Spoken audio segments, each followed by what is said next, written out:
then now we can talk about what is trauma. And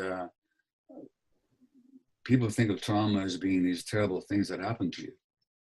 And those are traumatic, but they're not the trauma.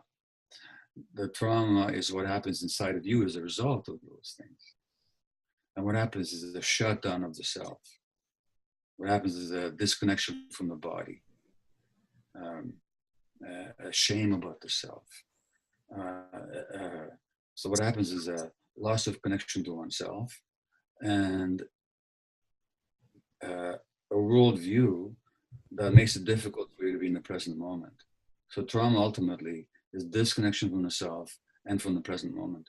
So that instead of you and I talking right now, as I hope we are, as two adults present to ourselves and how we feel then to one another, if we were playing out some traumatic scenario, we would both be driven, or one of us at least would be driven by some past hurt. And then I wouldn't be present at all. Right. Trauma shows up in that disconnect from the self and in that disconnect from the present. And that's what trauma is.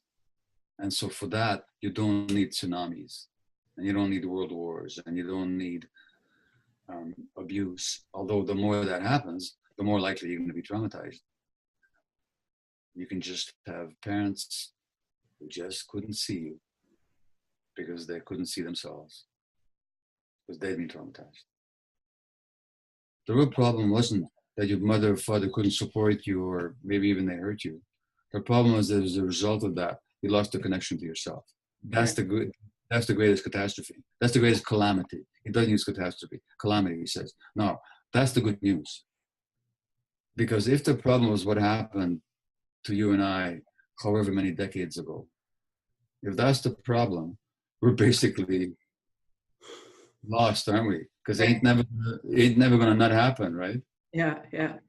But if the problem is that as a result of that, we lost the connection to essence, well, that can be regained at any moment. Right. And that's the positive news.